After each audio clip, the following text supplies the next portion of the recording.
understand that there's always negatives and positives, then it will be much easier for you to just cooperate with the fact that there will always be people who have negative things to say about you. Regardless. And don't be shaken by. Yes, because even if you do something. Hi, everybody.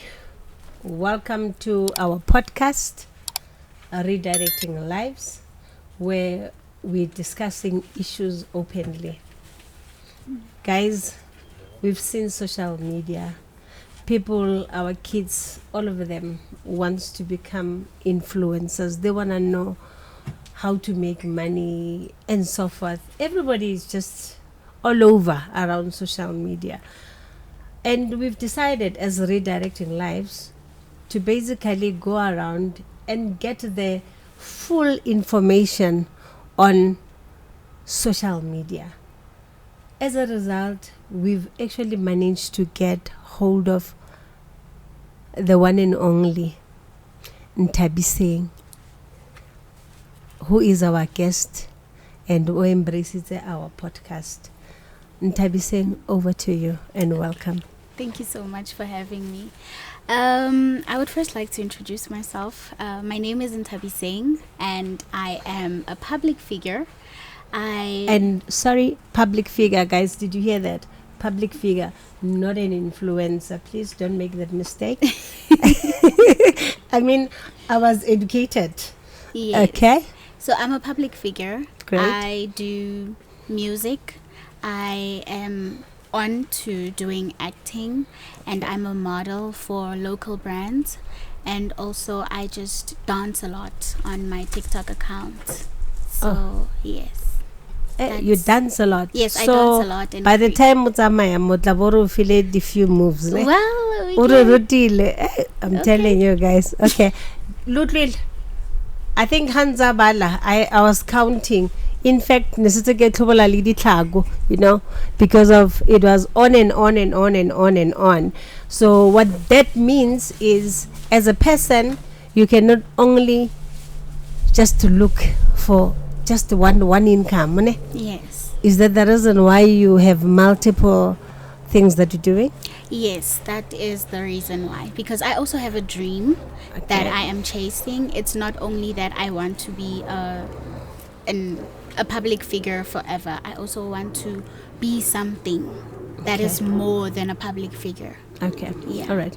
Nthabiseng, tell us more. When did you start to be on social media? Unpack it for us. We want to know you more. Okay. Ruwitse fela mo YouTube, le mo TikTok. Okay, so I started my TikTok back in 2022. That was around March. And when I started it, I really didn't have an intention of, I want to be known. It was just, me posting my random moments and just having fun, behind the camera.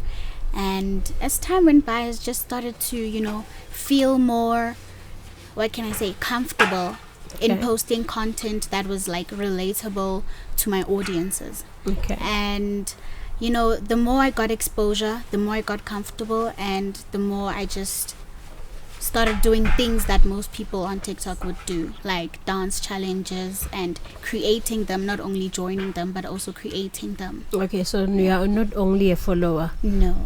Okay, you are a creator. Also. Yes. Oh, okay. All right. When you started, tell us more. Were you still a student? Where were you in life? Okay, so back in And when I say a student, I'm referring to high school student.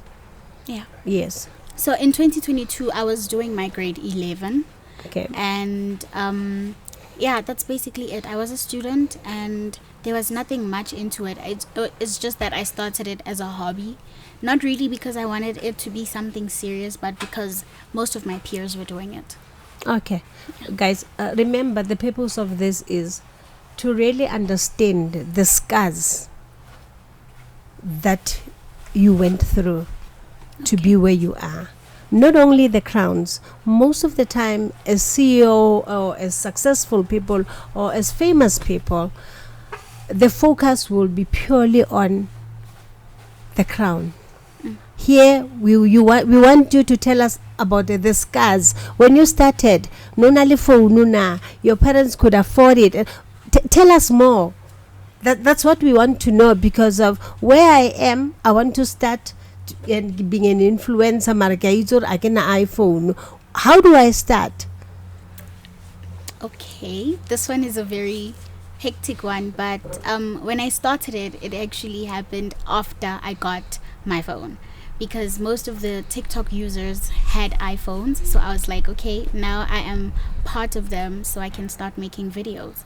Okay. And then as time went by, I realized that it's not really about the phone, it's about the content that you're creating and how you reach your audiences, how you interact with your audiences when you create, content.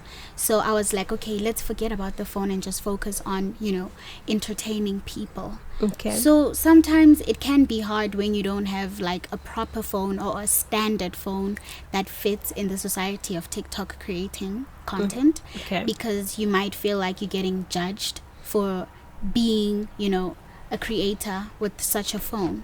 Okay. And for me, it was really not about the phone, but it was about the content. It was about the the quality, content. Yes. the content, yes, which is key. Okay. yes. So the thing that hurt me the most was obviously when it got to a point where like my phone was like outdated now, because people were upgrading phones and I was still using The old one. Okay. So that is one of the scars that I faced. And how did you go around it? How did you address it? Well, they would complain about the quality of the videos. Okay. But the thing is, and who would complain about the quality of the videos that you're posting? it was just really in the comment section. Okay. And people would make like videos and make fun of it. But like, as I said, it was not really about the phone, so it didn't really affect me that much. But the more they made jokes about it, the more it started to get to me, and I had to address it at some point. Okay, so it basically helped you to quicken the solution. Yes. So that an upgraded phone, and then the pictures the quality was up to scratch. No, I didn't upgrade my phone because of the way they were complaining. Mm-hmm. I upgraded my phone because it started giving me problems. Oh, okay. Yeah. Oh, so it wasn't about pressure. No, it wasn't. It wasn't about about. pressure. It was basically about the quality. The quality. It was giving you problems. Yes. It was hampering on your goals, literally. Yeah. Okay. Now, I asked you a question. When you started, you were still a student. I'm just trying to understand. As parents, go high. When you told them, your parents, you know what, this is the route that I want to follow. What was their take? Both your parents. My parents didn't really have a problem with me having social media, because before I had TikTok, I was already like having a lot of followers on Instagram. Like, Okay. it was around 14,000, because on my Instagram I was only focused on fashion, like taking pictures with different outfits and everything.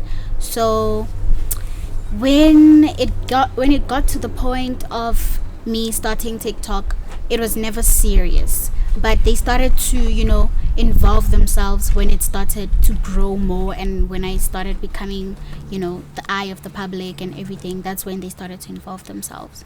Okay. And they told me, they gave me guidance on how to deal with the things I say when it comes to the media, and the type of behavior that I have to portray in the media. Like, there's some things that you're not supposed to put out there, because whatever you put in the media stays there. Yeah. So they told me to be careful of the things I say. They didn't have a problem with it.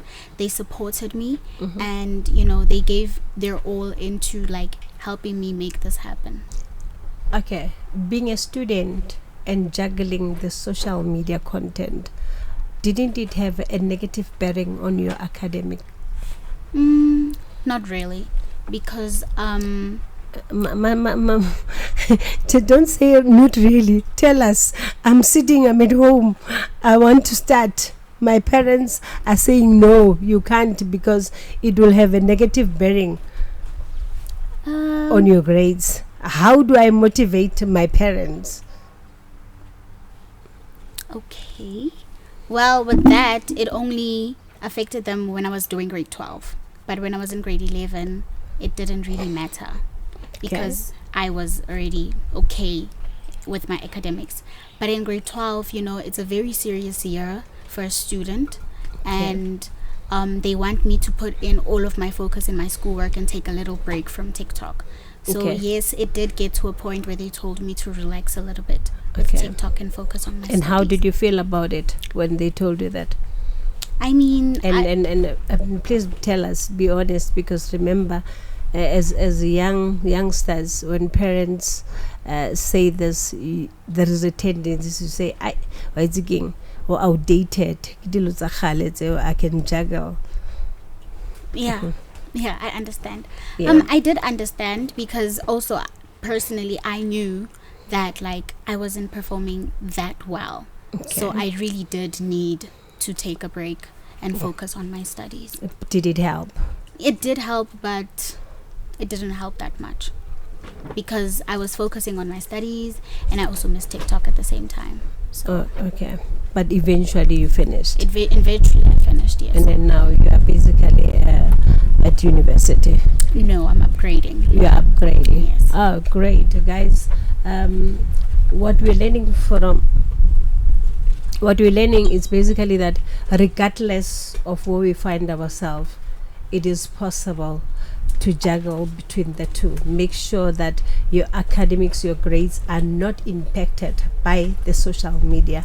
On the same breath, I would also appeal to parents to say they also need to give or support their children with their endeavors, though with some monitoring, and make sure that they at the end of the day achieve their goal. Yes. Now, I've looked at your page. I've seen you are a serious public speaker.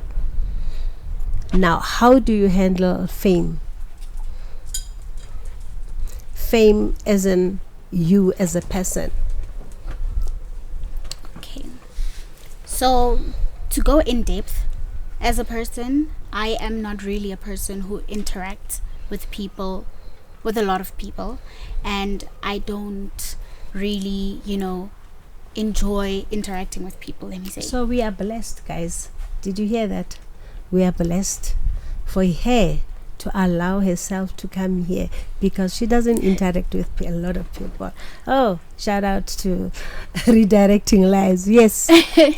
So it wasn't really easy for me. It's not actually, handling fame is not easy for me, because I'm more of an introverted person. I'm a person who enjoys their own space.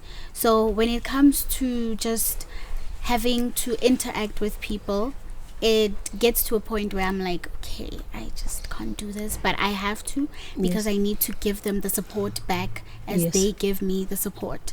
So that is what I'm learning. But also sometimes it gets hard, because there's some things that I cannot control, like what people do when they see me, their reactions, their opinions.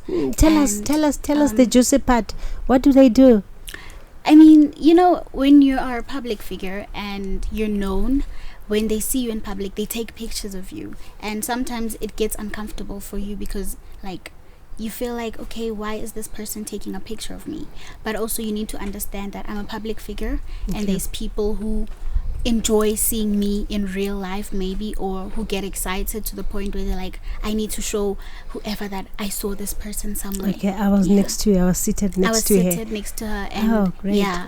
But the reason why for me it feels a little bit bad is because sometimes they may be invasive, to my private space, because it might be that at that time I don't want to be seen, but people take pictures, and it just and then they post without my permission and all that. So that could also be a little problem.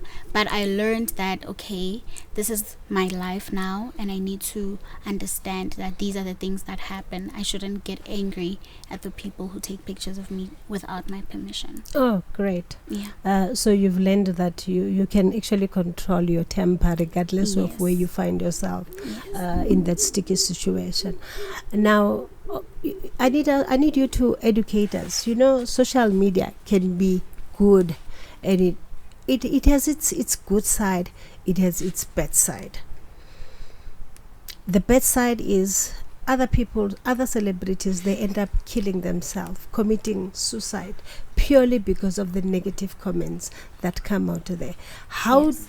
do you then grow a thicker skin that will help you to withstand the negative comments that will come from the public?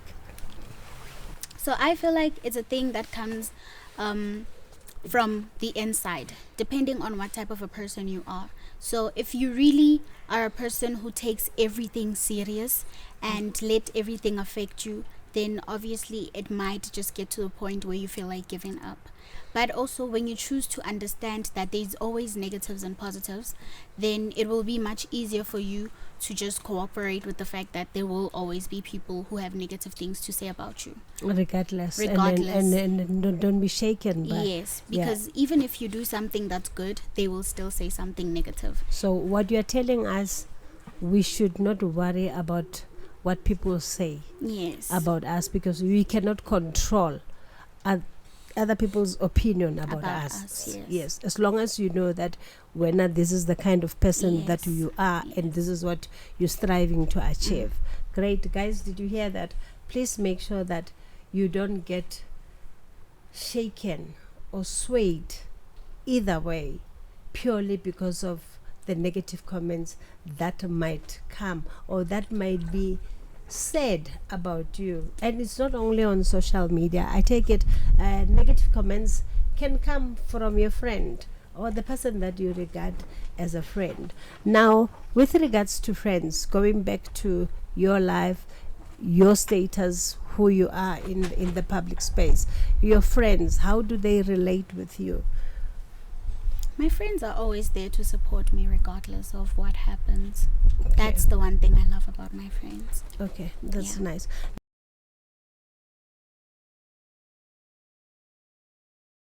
Welcome back, everybody. Parents and everybody, the community at large, I hope we're using this platform to really start having conversations at home so that we can build honest and open discussions with our youth and address issues that we think they are not supposed or not meant to be discussed. Secondly, as parents, we need to support our youth out there, support them in a loving way. But that does not mean the youth should take advantage of that. It does not mean that there will never be limitations. There will be limitations, but those limitations will be based on love. Over to you. Now we're back, Nthabiseng. Tell us more now. You know, being famous, it comes with a baggage and a baggage. Yes. It's like a bag, you Yes. know. Yes, when you started, you didn't start with the notion of being famous, but there you are there. We look up to you. What challenges are you facing or did you face when you had to go to school? How did your friends relate to you before and after you being known by everybody? Okay, so the challenges I faced as a public figure at school was the fact that it felt like every move that I took was watched by everyone around me. My teachers, my schoolmates, my peers, classmates, and everything.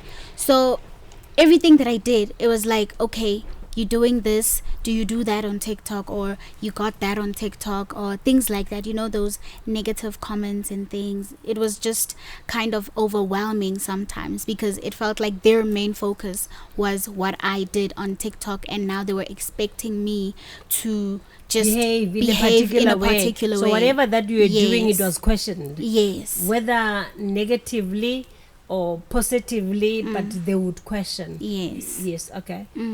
And then the positive side of it was the fact that, okay, I knew that I had a lot of people out there who loved me, who gave me the support, Who loved what you are doing. who loved what I was doing. Yes. And it was a good thing for me, because at least, as much as I felt like those people are the ones from school, are observing every move I make, the ones that gave me the support would just give me the love and encourage me to continue doing what I was doing. Oh, okay. Yes. All right. That's so nice. Now, especially from that space at school, just tell us, what are the advantages of social media and the disadvantages? What is it that we that are aspiring to be where you are, that we need to look out for? Okay. So social media is more of a blueprint, okay? Okay. So what you put there stays there. Even if you delete it, it's still going to be there. People on social media never forget. That's why it's important to be careful of what you say, what you do, and what you upload there. So the negatives of social media is that it never forgets. So whatsoever that stays there will stay there. Okay, I'm repeating the same point, but what I'm trying to say is we need to be careful with the things that we do, because as much as we're going to get judgment of the things that we do, you can also get praise for the things that you do. So it only depends on how you put yourself out there and how you expect people to react to you based on what you do. So it's never really about, okay, you're on social media, but you also need to focus on the negatives and the positives. For example, if you're a social media person and you upload things that are inappropriate, and then you decide to change and say, okay, now I'm a new person, people still remember that, okay, you were that person, even though you try to convince them that, oh, that I'm changed and everything I'm and no everything. longer that They'll person. still use your past against Yes. you. Okay. So that is the negatives. The good part is that you get opportunities, you can work with the people you want to, you can also create a life for yourself, and it's just a motivational journey for you. Okay.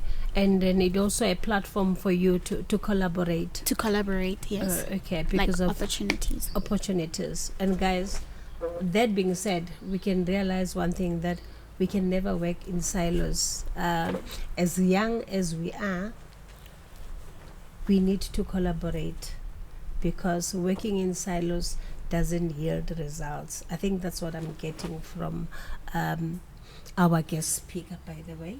And I'm going to say our guest speaker because you've heard her. She's not a person that talks a lot. So we are very fortunate that she agreed to really come and honor the invitation. And once again, thank you so much, because now we know you better, as opposed to what we've seen on social media. But once again, is social media real? Social media. Real. Hey! Yo, hey, Tibang. Social media is very tricky, and if you believe everything you see on social media, let me tell you, it is over for you, because sometimes it's just people doing things so that they can be seen. Sometimes people do things to prove point. Sometimes people do things just to, create a fake lifestyle. There are people who create like a real lifestyle, the real life that they live, but it's a very low chance of putting your real life on social media. And the ones who put on their real lives are the ones who are not really noticed that much, because they're not that entertaining. But the ones who bring out stories, who create a lot of chaos and things, are the ones who entertain people more. So most of the things might not be real, but some are real. It's just that they're not really taken into consideration because they're not that interesting. Okay. Yeah. As a parting shot, how would you advise us? What is it that I need to do to turn my life around and tap onto the opportunities that are there more social media? How do I identify the fake ones, the scam ones, from the legit ones? Okay, I feel like I know we've never been there, but help us. Help us. How do we navigate? How do you know that whatever that I want to pursue on social media, it's legit? I believe you have to first know what you want and stand for it. And also do not change when times get tough. First things first about social media is the fact that you have to be yourself. Because if you try to be someone else, you're going to change your personality multiple times. Wait. Let's press a pause button. You say we must remain and make sure that we don't change even when things turns sour. Is there a chance that things can turn sour on social media? Yes, And what do you mean? Please enlighten us. based on certain personalities. Okay. Let me take me for an example. I'm a hyperactive person. Yes. And I'm just all over the place. So when people say that she is too much, it might make you want to change into being a much more calm person. And when you become a calm person, but you started your account as a hyperactive person, like, people might not be as interested as they were in you, because all of a sudden there's change. And what they used to follow you for is no longer there. So what I mean when I say never change your personality for anybody, even if it's social media, even if you get bashed for who you are, but that's who you are. That's why you're being followed, because of who you are. So if there are certain standards that are placed on social media and you feel like you don't fit in, then that is going to, take a big turn, because you can be different from all of those people that do the same thing. Pause. Guys, did you hear that? What she's saying is we must never allow our principles to be diluted. I don't know whether you got that. Never allow your principles to be diluted purely by other people's opinion. Because when you do that, then that would be your downfall. So please make it mental note. And that does not only apply to us as youth, it applies to everybody. When we set principles, we must never under any circumstance allow them to be diluted to make somebody happy. You need to make yourself happy first before the next one is happy. Yes. Over to you. Yes. So I think that's what I wanted to say. To say they must never. They must never just change for anybody. For anybody else. Yes. Oh, that's so good, guys. Never change for anybody else. Wow, that was powerful. And if we're going to follow you, you promised that we are busy with a new thing. We'll keep watching impatiently for that period when you're dropping whatever that you will be dropping. Yes. And from us, Redirecting Lives, thank you so much. Thanks for your time, and wish you all the best of luck in your endeavors, and hope to see you soon. Great. Bye. Bye.